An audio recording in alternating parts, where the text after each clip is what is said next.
Isra dan Mi'raj yang kita kenal sebagai mukjizat ya, dari baginda Rasul sallallahu alaihi wasallam. Mukjizat artinya melemahkan. Sehingga ada ulama mengatakan sesungguhnya Isra dan Mi'raj itu lebih kepada keistimewaan yang Allah tunjukkan, yang Allah berikan kepada baginda Rasul sallallahu alaihi wasallam dibanding sebagai sebuah mukjizat. Walaupun pada akhirnya itu bisa menjadi mukjizat karena tidak hanya dengan Mi'raj. Baginda Rasul kembali dari Mi'raj membawa hadiah salat. Maka erat kaitannya antara masjid dan salat. Isra'nya dari masjid ke masjid, kembali dari Mi'raj yang dibawa adalah sholat, tidak terlepas.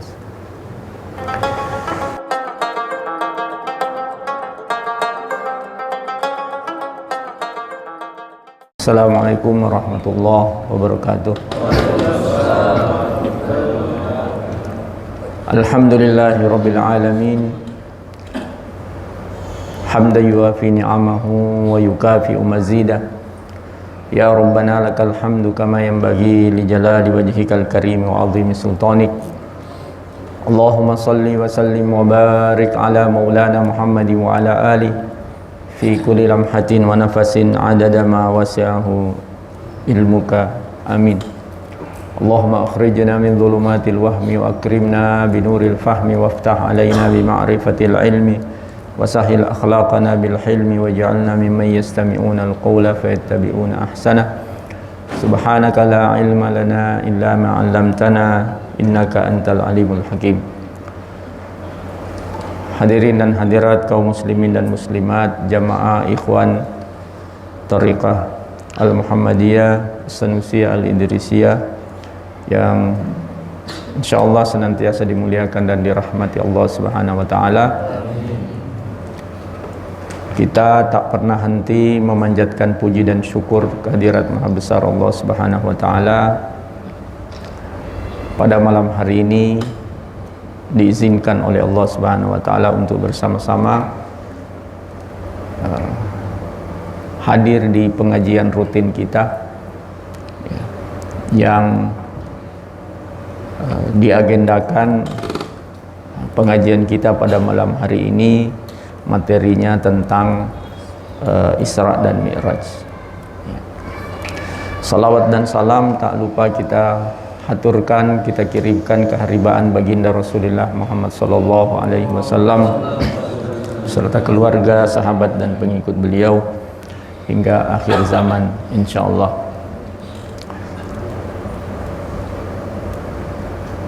Pada malam Ahad yang lalu 3 malam yang lalu kita telah sama-sama mengikuti, menghadiri peringatan Isra dan Mi'raj ya, di lantai 2 ya. Sekarang di lantai bawah, jadi levelnya beda.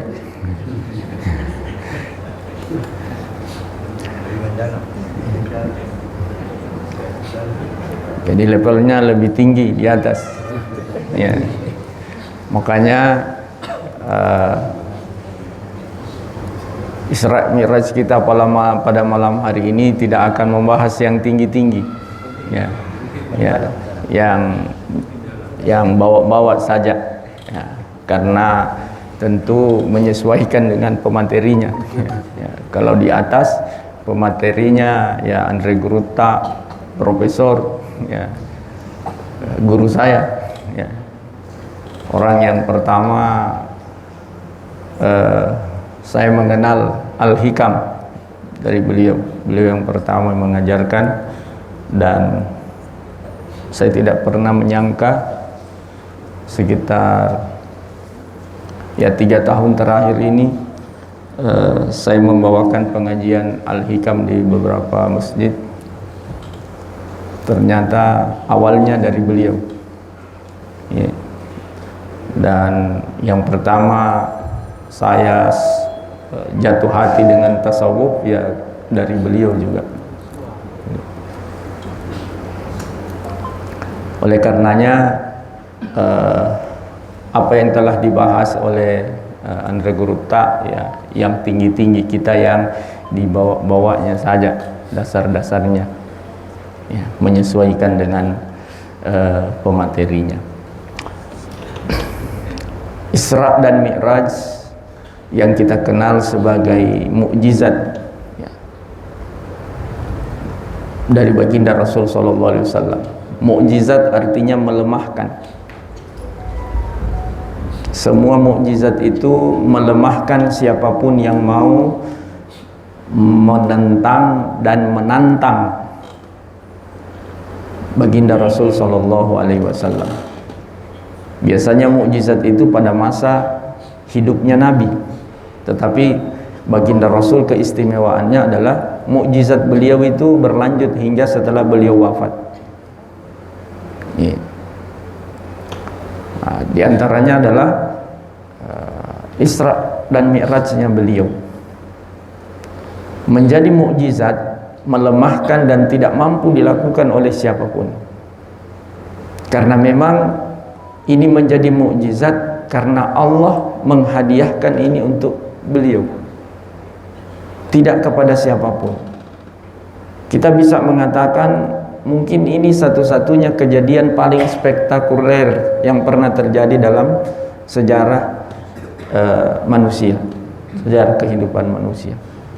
Tidak ada kejadian yang serupa yang pernah terjadi dialami oleh hamba Allah Subhanahu wa taala, dan Allah hanya berlakukan itu hanya kepada beliau, baginda Rasul sallallahu alaihi wasallam. Sehingga ada ulama mengatakan sesungguhnya Isra dan Mi'raj itu lebih kepada keistimewaan yang Allah tunjukkan, yang Allah berikan kepada baginda Rasul sallallahu alaihi wasallam dibanding sebagai sebuah mukjizat. Walaupun pada akhirnya itu bisa menjadi mukjizat karena tidak ada yang bisa melakukannya. Jadi sesungguhnya yang terlihat dan terbaca dari peristiwa tersebut adalah betapa istimewanya, betapa agungnya, betapa mulianya, betapa istimewanya baginda Rasul sallallahu alaihi wasallam. Sehingga ayat yang menceritakan tentang Isra, khususnya pada surah Al-Isra, ya, kemudian Mi'rajnya kan ada di surah An-Najm. Nah, ketika Allah mengabarkan kepada kita tentang peristiwa Isra, Allah memulai dengan kata Subhana. Kita biasanya kalau bertasbih kepada Allah kita baca Subhanallah. Siapa yang bertasbih? Kita kepada Allah. Tetapi dalam surah Al-Isra yang bertasbih adalah Allah sendiri. Kepada siapa? Kepada dirinya sendiri. Allah memuji dirinya sendiri, ya, memuji atas apa yang dia lakukan atau perlakukan kepada kekasihnya, ya, Sayyidul Khalqi. Jadi ulama mengatakan itu adalah tasbihul haq lil haq bi sayyidil khalqi, ya. Tasbihul haqqi lil haqqi bi sayyidil khalqi. Maka kata subhanalladzi asra bi abdihi, ya, itu adalah tasbihnya Allah yang maha hak kepada yang maha hak itu sendiri, dengan adanya hambanya yang diperjalankan, sehingga Allah memuji dirinya dengan apa yang Allah perlakukan kepada kekasihnya baginda Rasul sallallahu alaihi wasallam. Ini istimewanya, bukan kejadian yang biasa, tetapi kejadian yang luar biasa dan tidak diberlakukan kepada Allah, tidak lakukan kepada siapapun. Maka Isra-nya Nabi, apa artinya Isra? Itu diperjalankan, Jadi bukan Nabi yang jalan, tapi Nabi diperjalankan. Orang akan mempermasalahkan atau akan mempertanyakan, bisakah Nabi berjalan dengan perjalanan seperti itu? Itu akan menjadi pertanyaan kalau nabinya yang berjalan. Tetapi ini adalah Isra. Jadi bukan Sara, tetapi Asra. Kalau Sara, maka Nabi yang jalan. Tapi ini Asra, Allah yang memperjalankan. Kalau ada anak bayi, anak kecil bilang, dia cerita, saya baru dari Jakarta ini. Bagaimana bisa anak kecil? Sama siapa Ki pergi? Sama orang tuaku. Maka Nabi SAW bisa melakukan perjalanan itu karena diperjalankan oleh Allah Subhanahu wa Ta'ala. Waktu yang sangat singkat, waktunya sangat singkat karena yang melakukannya adalah yang maha kuasa. Semakin kuat, semakin besar powernya, maka perjalanan itu akan membutuhkan waktu paling sedikit. Kalau kita jalan kaki, pasti waktu tempuhnya akan lama. Kalau naik sepeda akan berkurang. Ditambah powernya naik motor, akan semakin berkurang waktunya. Kalau kita pakai kendaraan yang lebih kencang lagi, pakai pesawat, maka karena powernya pesawat lebih besar, lebih kuat dari motor, dari mobil, maka waktu tempuhnya akan semakin menipis, semakin kecil, semakin sedikit. Bagaimana kalau yang melakukannya, memperjalankannya adalah yang maha kuasa, yang maha memiliki semua power? Maka tidak heran jika waktunya sangat singkat. Bukan hanya perjalanan di muka bumi Isra, tetapi bahkan sampai ke Mi'rajnya. Tapi kita tidak akan membahas sampai ke Mi'rajnya karena kita hanya dibawa-bawa saja. Level tinggi yang membahas Mi'rajnya. Jangan sampai kita ketinggian pembahasannya, sementara kita ini di permukaan bumi cerita tentang langit, tidak mengerti tentang apa yang kita pijak. Jadi kita yang di sekitaran yang kita pijak saja, agar membumi. Ya. Nanti kalau melangit, ketinggian. Ya, hadirin dan hadirat yang dimuliakan Allah Subhanahu wa Ta'ala.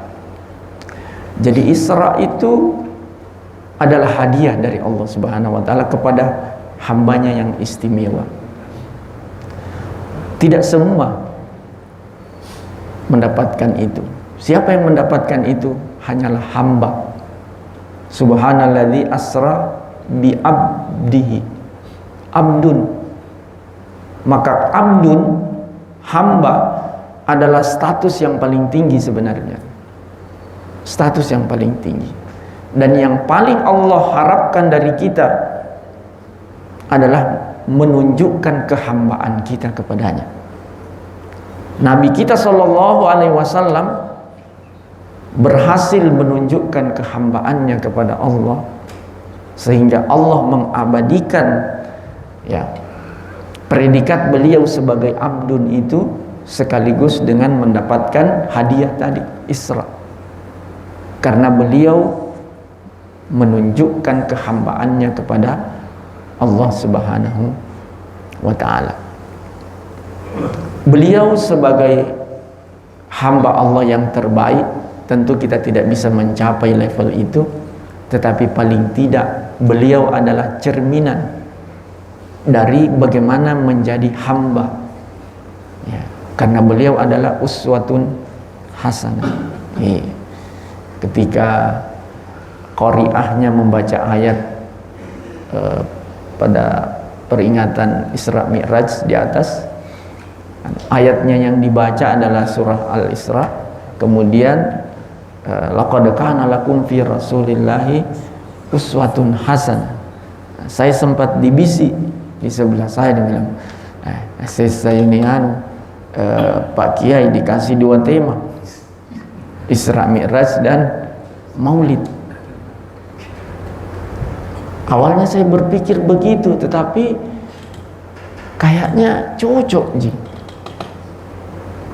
bahwa dalam Isra Mi'raj itu di sana ada uswatun hasanah. Jadi kenapa kita memperingati Isra dan Mi'raj?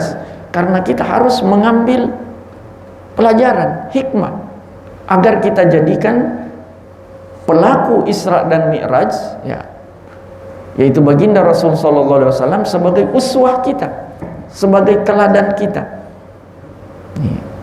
Beliau menjalani peristiwa Isra sebagai proses untuk memantaskan diri, mensucikan diri, ya, untuk mengenal Allah Subhanahu wa taala, bermusyahadah dan bermakrifah, kemudian memantaskan diri untuk Mi'raj, berjumpa langsung dengan Allah Subhanahu wa taala, lalu kembali turun ke bumi. Turun ke bumi, tidak tinggal di sana, untuk membumikan nilai-nilai ketinggian itu, agar orang-orang yang di bumi juga bisa memetik nilai-nilai ketinggian, nilai-nilai kesucian itu, agar mereka juga bisa berupaya untuk memantaskan diri layak menjadi abdun dan bisa Mi'raj. Nanti kita bicara Mi'raj, ketinggian, sementara kita tidak memantaskan diri dulu untuk bisa melakukannya. Maka yang ingin kita garis bawahi pada malam hari ini adalah bagaimana kita menjadi hamba yang pantas mendapatkan hadiah seperti itu. Walaupun tentu tidak persis, pasti tidak akan persis seperti yang diberikan oleh Allah kepada nabinya. Tapi bagaimana kita meneladani baginda Rasul sallallahu alaihi wasallam. Beliau mendapatkan hadiah Isra karena beliau membuktikan diri sebagai abdun, sebagai hamba. Derajat al-abdiyah, derajat kehambaan yang dicapai oleh baginda Rasul sallallahu alaihi wasallam, itulah yang ingin kita capai. Artinya yang dalam batas kemampuan kita, sesuai dengan kapasitas kita masing-masing.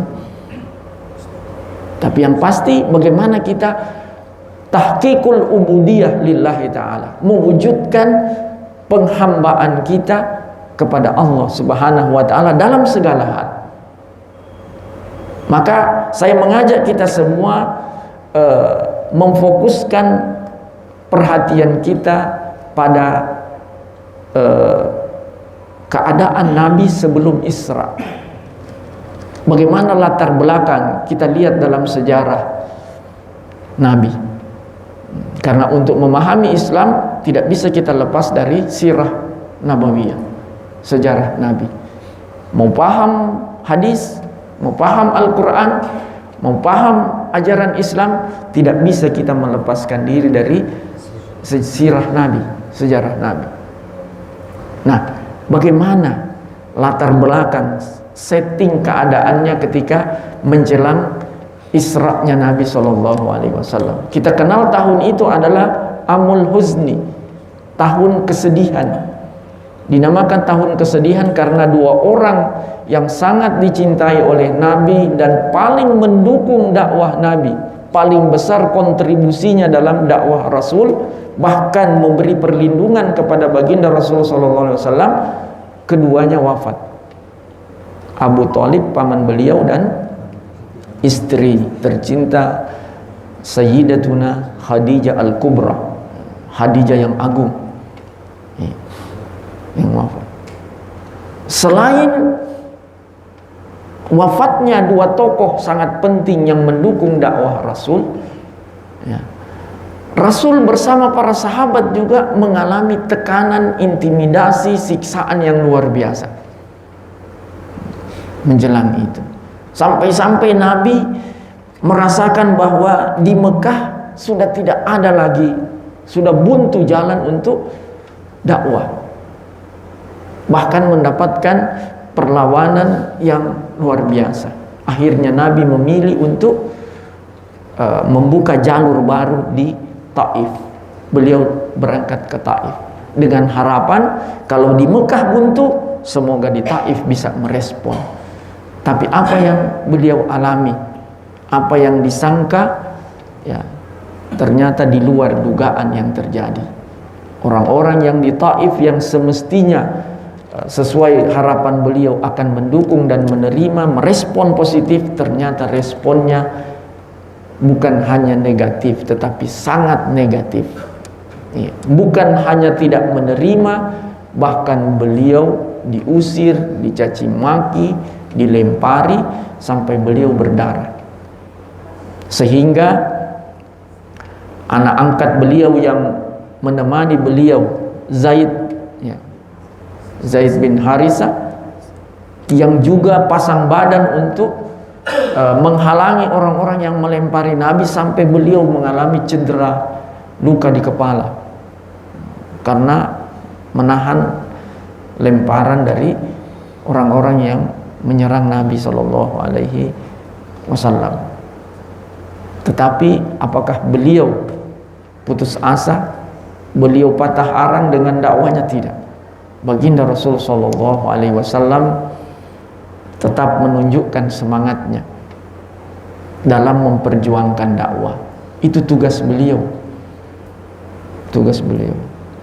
Dan setiap hamba Allah pasti punya tugas yang berbeda-beda di pundaknya masing-masing. Itulah syariat yang harus dijalankan. Maka syariatnya yang harus dijalankan oleh baginda Rasul adalah ya, menjalankan dakwah sebagai tanggung jawab beliau, sebagai kewajiban beliau. Walaupun dengan menghadapi tantangan yang luar biasa tadi, siksaan, pengusiran. Maka dalam kondisi yang seperti itu, beliau kembali kepada Allah Subhanahu wa taala, dalam artian beliau memanjatkan doa. Tidak ada lagi tempat rujukan kecuali satu-satunya hanya kepada Allah Subhanahu wa taala. Dalam doa beliau, Allahumma ashku dha'fa quwwati, Allahumma ashku ilaika dha'fa quwwati. Ya Allah, aku mengadukan kepadamu kelemahanku. Nabi merasa lemah, bahwa yang maha kuat hanya Allah Subhanahu wa taala. Wa qillata hilati wa hawani 'alan nas. Di tengah-tengah doa beliau mengatakan, illam yakun bika alayya ghadabun fala ubali. Walaupun sebegini susah yang saya hadapi, sedemikian sulit, tetapi illam yakun bika alayya ghadabun fala ubali. Selama engkau tidak murka kepadaku, apa yang terjadi bukan karena murkamu, saya tidak peduli. Nabi menerima kenyataan yang sangat pahit itu. Jadi apa yang ditunjukkan oleh Nabi? Ridho. Beliau menerima sebagai bagian dari perjuangan menjalankan kewajiban sebagai abdun, sebagai hamba Allah Subhanahu wa taala. Padahal kondisinya paling sulit. Beliau ridho, menunjukkan ridhonya. Beliau tunjukkan kesabarannya. Beliau tunjukkan mujahadahnya, perjuangan beliau untuk menyampaikan dakwah. Beliau tunjukkan himmah aliyah, semangat yang tinggi. Ketika di Mekah tidak ada jalan, beliau membuka jalan ke Taif. Ketika ternyata di Taif terusir, beliau mau kembali lagi ke Mekah. Sampai Zaid bertanya kepada Rasul, wahai Rasul, bagaimana mungkin masuk kembali ke Mekah sementara orang-orang Mekah sudah mengusir kita? Apa kata Nabi dengan penuh optimis? Nabi mengatakan, innallaha ja'ilun lima tara farajan wa makhraja. Sesungguhnya Allah akan memberikan celah, ruang, akan membukakan, akan melapangkan farajan wa makhrajan, memberi kelapangan dan memberi solusi, jalan keluar. Ini. Padahal nyata-nyata sudah terusir dari Mekah ke Taif, di Taif diusir lagi, tetap optimis untuk masuk Mekah lagi. Beliau tetap optimis kepada Allah, rajanya tetap ada, tidak kehilangan rasa optimis kepada Allah Subhanahu wa taala. Dan beliau mengatakan kepada Zaid, wa innallaha nasiru dinihi wa muzhiru nabiyhi. Sesungguhnya Allah akan menolong agamanya dan akan memenangkan nabinya. Coba bayangkan, dalam kondisi terusir, tidak ada yang merespon, tetapi optimis bahwa Allah pasti menolong agamanya dan bahwa nabinya pasti akan menang di akhir. Luar biasa. Rasa optimis itu, rajanya kepada Allah Subhanahu wa taala. Maka raja beliau kepada Allah Subhanahu wa taala, ridhonya beliau terhadap ketentuan Allah untuk dijalani, kesabaran beliau yang luar biasa menghadapi tantangan dan siksaan dari orang-orang kafir Quraisy.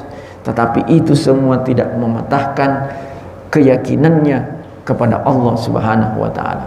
Dia punya kuwatus thiqah billah, kekuatan kepercayaannya kepada, keyakinannya kepada Allah Subhanahu wa taala. Itulah yang menjadikan beliau menjadi hamba yang sebenar-benarnya. Sifat-sifat seorang hamba yang sejati beliau tunjukkan lewat perjuangan beliau dalam dakwah. Apa yang bisa kita petik dari sini adalah, kalau kita menjalani setiap tanggung jawab yang ada di pundak kita sebagai hamba, maka kita bisa mewujudkan kehambaan kita yang sejati di hadapan Allah Subhanahu wa taala. Jika Nabi diberi oleh Allah hadiah Isra sampai Mi'raj sesuai dengan kapasitas Nabi sebagai kekasih Allah Subhanahu wa taala, kalau kita bisa mewujudkan kehambaan yang sejati di hadapan Allah, maka Allah akan memberikan bentuk Isra, ya. Kalau Nabi dari Masjidil Haram ke Masjidil Aqsa, mungkin kita dalam bentuk Isra yang lain. Kita akan diperjalankan, ya, kemana-mana. Gurutta, ya, Gurutta Syekh. Dalam usia beliau yang tidak muda lagi, tapi di musim dingin yang bayangkan 0 derajat bisa jalan-jalan, alhamdulillah kembali dengan sehat. Itu bagian dari Isra, berjalan di muka bumi. Qul siru fil ard, kata Allah dalam Al-Quran, berjalanlah di muka bumi, fanzuru, kemudian lihat, ambil pelajaran, ya. Jadi guru tasawuf senang melakukan perjalanan karena itu bagian dari perintah Al-Quran untuk kita melakukan perjalanan, banyak melihat, banyak mengambil pelajaran. Nih. Minimal untuk menjadikan pribadi kita semakin mensyukuri karunia Allah Subhanahu wa taala. Itu karunia dari Allah. Allah Isra kan. Nih. Dan Allah akan memi'rajkan hambanya yang memantaskan diri sebagai abdun. Maka ketika kita berbicara tentang apa itu mi'raj, sementara kita tidak memantaskan diri sebagai abdun, bagaimana kita akan mi'raj? Nih, pantaskan dulu diri kita sebagai abdun, sebagai hamba Allah Subhanahu wa taala. Nabi ketika dalam kondisi sulit tadi, apa yang beliau lakukan? Beliau kembali kepada Allah, al-iltija ilallah, merujuk kembali kepada Allah, serahkan kembali dalam doanya, tunjukkan kelemahan diri sebagai hamba, bahwa yang bisa menyelamatkan, yang bisa menolong, yang bisa memenangkan hanyalah Allah Subhanahu wa taala. Dan di akhir doanya tadi beliau tutup dengan la haula wala quwata illa bika. Tidak ada daya, tidak ada upaya kecuali dengan pertolonganmu ya Allah. Maka seorang hamba ketika menunjukkan itu, paling tidak dalam doa, karena doa menjadi kesempatan kita untuk menunjukkan kehambaan yang sejati di hadapan Allah Subhanahu wa taala. Nabi dalam sabdanya mengatakan, ad-du'a'u mukhul ibadah. Dalam riwayat lain, ad-du'a'u huwal ibadah. Doa itu adalah ibadah. Ibadah itu adalah bentuk penghambaan kita, bukti kehambaan kita kepada Allah Subhanahu wa taala. Makanya Ibnu Athaillah As-Sakandari menasehati kita agar jangan menjadikan doa-doa kita itu hanya sebagai jalan untuk memperoleh apa yang kita inginkan. La yakun talabuka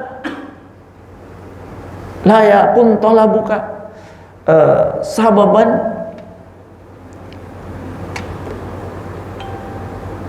jangan jadikan doamu itu sebagai sebab untuk mendapatkan keinginan-keinginan, tetapi wal yakun talabuka li izharil ubudiyah, hendaknya jadikan permintaanmu itu dalam doa-doamu itu izharan lil ubudiyah, untuk menampakkan kehambaanmu, seperti yang dilakukan oleh Nabi tadi. Ketika di Taif beliau terpuruk, beliau tunjukkan kehambaannya kepada Allah, bahwa dalam kondisi paling sulit hanya satu yang bisa menolong seorang hamba, yaitu Allah Subhanahu wa taala. Beliau tunjukkan kehambaan, izharan lil ubudiyah wa qiyaman bihukukir rububiyah, kata Ibnu Athaillah Sakandari. Jadikan doamu itu satu bukti kehambaanmu. Yang kedua adalah menunaikan hak-hak ketuhanan, hak-hak Rabb, hak-haknya Allah. Karena haknya Allah adalah kita meminta kepadanya. Karena meminta itu sebenarnya kita sering memahami itu hak kita minta. Meminta itu kita diperintahkan, itu haknya Allah, kita meminta. Karena kalau kita tidak minta berarti kita melanggar. Kalau kita tidak minta, maka meminta kepada Allah itu adalah hak Allah. Tidak boleh kita minta kepada selain Allah, harus kepada Allah dalam doa. Maka haknya Allah, hak Allah sebagai Tuhan untuk kita meminta. Maka jangan jadikan doa sebagai sababan lil ata, sebab untuk mendapatkan pemberian. Kebanyakan kita hamba meminta kepada Allah karena ada mauta, bukan karena menunjukkan bahwa kita ini hamba yang lemah. Kita hanya datang pada saat butuh, merasa butuh, tapi tidak datang dalam doa pada saat kita merasa tidak butuh. Apakah ada waktu, adakah kesempatan, adakah tempat kita tidak butuh Allah? Tidak ada. Tidak satu detik pun kita tidak butuh Allah. Kenapa paling kita datang nanti ketika merasa butuh? Dan ada waktu kita merasa tidak butuh. Seharusnya setiap saat kita merasa butuh kepada Allah, maka selalu kita datang kepada Allah. Sehingga ketika kita datang dalam doa, bukan semata-mata karena lagi ada mauta. Jangan jadikan hubungan kita dengan Allah itu hubungan transaksional karena ada mauta, tetapi hubungan yang memang antara seorang hamba dengan Tuhannya, yang namanya hamba tidak pernah sesaat pun tidak membutuhkan Allah Subhanahu wa taala. Maka jika kita menunjukkan kehambaan yang sejati, di antaranya dalam doa, ya, dan ketika itu kita wujudkan, kita menjadi Abdullah, hambanya Allah. Seorang hamba akan memperoleh kebaikan-kebaikan dari tuannya kalau tuannya maha baik. Tetapi ketika dia menjadi hamba dari manusia, maka tuannya lah yang mengambil manfaat dari hamba tersebut. Budak kan, siapa tuannya? Maka tuannya yang mengambil manfaat. Disuruh kerja, hasil kerjanya diambil oleh tuannya. Jadi tuannya yang dapat keuntungan dari hambanya. Kenapa? Karena si hamba itu bertuankan makhluk. Tapi kalau hamba bertuan kepada Allah, maka hambalah yang memperoleh kebaikan dari Allah Subhanahu wa ta'ala. Itulah yang diperoleh baginda Rasul sallallahu alaihi wasallam sebagai abdun, sehingga diberi hadiah oleh Allah Subhanahu wa ta'ala dengan Isra. Jadi pelajaran penting, hikmah penting yang harus kita petik di sini adalah bagaimana kita menjadi abdun bi abdihi. Sehingga ketika orang membahas tentang Isra dan Mi'raj, apakah Isra Mi'raj itu ruh dan jasad, ataukah ruh saja yang Isra Mi'raj, ataukah dengan jasad? Sebenarnya kata bi abdihi itu sudah menunjukkan bahwa itu ruh dan jasad. Karena yang namanya abdun itu totalitas seorang hamba, ruh dan jasad. Maka perjalanan kita menuju Allah Subhanahu wa ta'ala harus totalitas ruh dan jasad kita. Dengan sepenuh hati kita perbaiki hati tak, kita jernihkan hati tak, sebagaimana Nabi sebelum mengawali perjalanan Isra kan dibedah dulu dadanya, dibersihkan ya. Itu simbol pembersihan sebelum berangkat. Dengan jasad juga harus bersih. Jasad ini harus menjalani pengabdian terlebih dahulu, menunjukkan kehambaannya sesuai dengan fungsi masing-masing jasad kita ya. Ketika kita melaksanakan ibadah, kita sholat kan, kita berdiri, ruku, sujud, duduk dan seterusnya. Itu fungsinya jasad, menjalankan syariat. Sehingga tidak bisa lepas. Cerita Mi'raj baru tidak mau bersyariat. Kapan Mi'rajnya? Isra dan Mi'raj itu ruh dan jasad, totalitas seorang hamba. Jasad itu melaksanakan syariat, sehingga tidak bisa orang akan omong kosong orang cerita Mi'raj kalau jasadnya tidak bersyariat. Jasadnya bersyariat, hatinya bertasawuf, sehingga kewajiban jasad terlaksana, kewajiban hati rohani terwujud. Jadilah dia hamba yang seutuhnya, hamba yang sejati, pantas mendapatkan karunia dari Allah Subhanahu wa ta'ala. Seperti apa karunianya kita serahkan kepada Allah, karena kita tidak tahu juga bentuk pencapaian. Serahkan kepada Allah. Yang jelas fokus kita adalah bagaimana kita mewujudkan kehambaan itu di hadapan Allah Subhanahu wa ta'ala. Itulah yang terus menerus kita lakukan. Baginda Rasul telah tunjukkan lewat peristiwa menjelang Isra-nya tadi, beliau telah tunjukkan. Beliau juga menunjukkan kehambaan yang penuh dengan seorang hamba yang penuh dengan ridho kepada Allah, optimis kepada Allah Subhanahu wa ta'ala, kemudian penuh dengan cinta. Bagaimana ketika malaikat diutus oleh Allah Subhanahu wa ta'ala menawarkan kepada baginda Rasul, kalau Nabi bersedia, Nabi setuju, maka malaikat akan menimpakan gunung kepada orang-orang di Taif.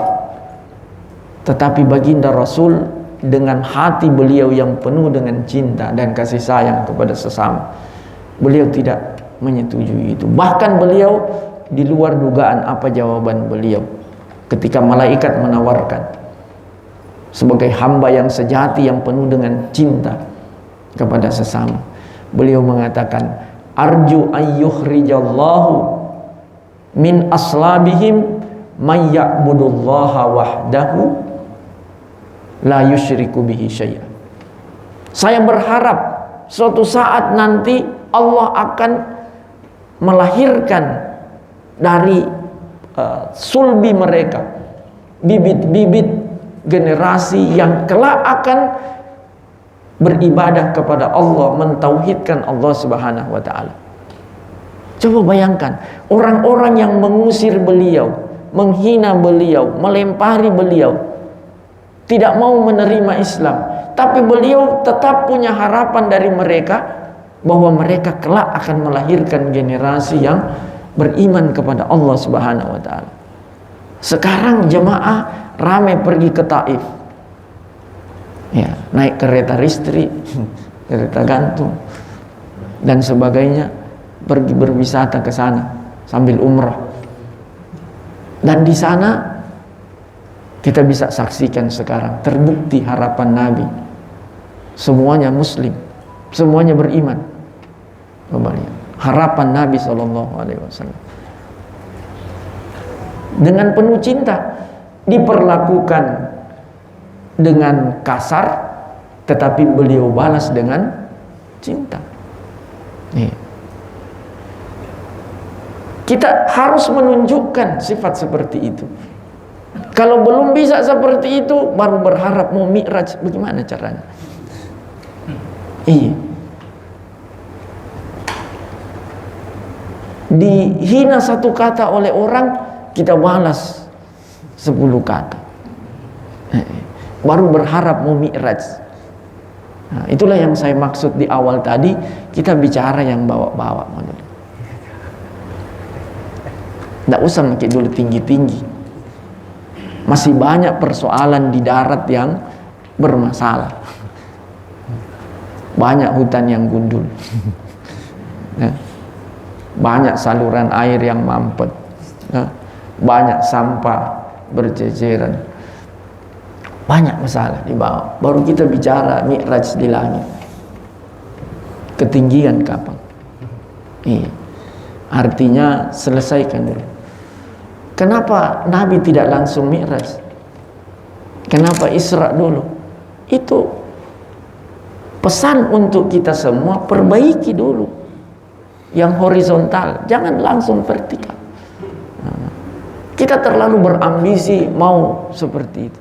Kalau kita perbaiki yang di bawah ini, insya Allah dengan sendirinya kita telah memantaskan diri dan karunia dari Allah akan kita dapatkan itu. Tapi kita sering penuh ambisi. Kita mau naik dengan nafsu, dengan syahwat kita. Tidak boleh seperti itu. Siapa yang berambisi untuk usul, untuk sampai, tidak bakal sampai. Karena tidak boleh dicapai dengan ambisi. Tidak boleh. Kita jalan saja dengan penuh ketulusan. Kita sudah baca di pengajian, kita sudah dengarkan di pengajian di Zawiyah. Tidak bisa dengan syahwat kita mau usul. Tapi apa yang menjadi kewajiban kita, apa yang di pundak kita, jalankan. Karena Nabi SAW sudah tunjukkan bahwa wala yazalu abdi yataqarrabu ilayya ma taqarraba ilayya abdi bi syai'in ahabba ilayya mimma aftaratuhu alaihi. Tidak ada bentuk pendekatan diri yang paling aku sukai yang dilakukan oleh hambaku melebihi apa yang aku wajibkan kepadanya. Masing-masing kita punya kewajiban. Mau tahu apa yang paling Allah suka dari kita? Laksanakan apa yang menjadi kewajiban kita. Sederhana sekali. Nggak usah cari yang tinggi-tinggi. Yang ada di sekitar kita saja. Kita cari yang aneh-aneh, yang susah-susah. Padahal ada yang susah yang di pundak kita yang belum kita tunaikan. Laksanakan itu. Lalu tambahkan. Wala yazalu abdi yataqarrabu ilayya bin nawafili hatta uhibbahu. Dan hambaku terus-menerus mendekat kepadaku dengan amalan sunnah, amalan tambahan, hingga aku mencintainya. Fa idza ahbabtuhu kuntu sam'ahu alladhi yasma'u bihi wa basarahu alladhi yubsiru bihi wa yadahu allati yabtishu biha wa rijalahu allati yamshi biha. Kalau aku sudah mencintainya, ya, kalau kita sudah menunjukkan kehambaan kita, pendekatan diri kita kepada Allah melalui kewajiban dan melalui amalan sunnah, lalu Allah memberi kita predikat hamba yang dicintai, maka mata yang kita pakai melihat itu di bawah kontrolnya Allah. Allah akan jadikan mata ini tidak senang lagi melihat yang tidak diridhoi oleh Allah. Telinga kita menjadi tidak senang mendengar yang dimurkai oleh Allah. Tidak perlu kita bahas itu musik haram atau tidak. Kalau telinga kita sudah dikontrol oleh Allah, dia hanya akan merasa senang dengan apa yang diridhoi oleh Allah. Tidak perlu kita sibuk-sibuk bahas itu hukumnya haram atau tidak. Akan ada yang menjadi kesenangan yang kita dengar. Tangan yang kita pakai berbuat, kaki yang kita pakai melangkah, semuanya dijaga, dikontrol oleh Allah Subhanahu wa taala. Tidak berhenti sampai di situ janji Allah, wala in sa'alani la'utiyannahu. Kalau dia minta pasti dikasih. Pasti ku beri kalau dia minta. Wala in ista'adzani la'uidzannahu. Kalau dia mohon perlindungan, pasti ku beri perlindungan. Siapa dia? Hamba yang mendekat. Melalui kewajiban-kewajiban yang dia laksanakan. Maka kita laksanakan saja kewajiban sebagai jalan kita untuk menunjukkan kehambaan kepada Allah Subhanahu wa taala. Jadi tidak perlu susah-susah, tidak perlu yang berat-berat. Ibu rumah tangga laksanakan saja apa yang menjadi kewajiban di rumah. Kalau itu sudah terlaksana, itulah yang menjadi wirid kita, menjadi amalan harian kita sebagai ibu rumah tangga. Jangan mengira bahwa itu tidak ada nilainya. Itu tinggi nilainya di dalam Islam. Daripada kita duduk berzikir kemudian anaknya dan suaminya tidak ada mau makan, pergi kerja, mau pergi sekolah, atau tidak ada pakaiannya mau dipakai. Anak-anak mau pergi sekolah, ternyata pakaiannya belum dicuci. Jadi mempersiapkan kebutuhan anak-anaknya di dalam rumah itu adalah bagian dari pengabdian kepada Allah Subhanahu wa taala yang nilainya tidak kecil. Jadi kita sering mengabaikan hal-hal yang sebetulnya nilainya tinggi karena kita terlalu melihat yang besar-besar, padahal ada di sekitar kita banyak hal yang andai kita perhatikan itu bisa membawa kita dekat kepada Allah Subhanahu wa taala. Maka coba kita kembali lihat, subhanalladzi asra bi abdihi lailan minal masjidil haram ilal masjidil aqsa alladzi barakna haulahu linuriyahu min ayatina. Jika Nabi kita diisrakan dari Masjidil Haram ke Masjidil Aqsa. Apa itu masjid? Masjid adalah mautinus sujud, tempat sujud. Hubungannya dengan Mi'raj, baginda Rasul kembali dari Mi'raj membawa hadiah sholat. Maka erat kaitannya antara masjid dan sholat. Isra'nya dari masjid ke masjid, kembali dari Mi'raj yang dibawa adalah sholat, tidak terlepas. Kalau Nabi Isra dari Masjidil Haram ke Masjidil Aqsa, Syekh Amru Wardani mengatakan bahwa masjid itu adalah masjid kecil, tetapi ada masjid besar. Apa masjid besar? Bumi ini. Bumi ini adalah masjid besar. Raudatul Muflin ini adalah masjid kecil. Al-Markas itu adalah masjid kecil. Masjidil Haram itu adalah masjid kecil. Masjid besar itu adalah bumi ini. Kenapa? Nabi bersabda, ju'ilat li al-ardu masjidan. Allah menjadikan, ini keistimewaan baginda Rasul yang tidak diberikan kepada nabi yang lain, bahwa Allah menjadikan untukku bumi ini sebagai masjid. Jadi sebenarnya perjalanan hidup kita ini, kalau Isra itu dari satu masjid, Masjidil Haram ke Masjidil Aqsa, maka kita ini kemanapun pergi, kita dari masjid ke masjid, dari mautinus sujud ke mautinus sujud, dari satu tempat sujud ke tempat sujud yang lain. Kita ada di masjid agung, masjid raksasa, yaitu bumi ini. Maka pantaskan diri kita berjalan dan berinteraksi di atas masjid yang agung ini, yaitu seluruh permukaan bumi.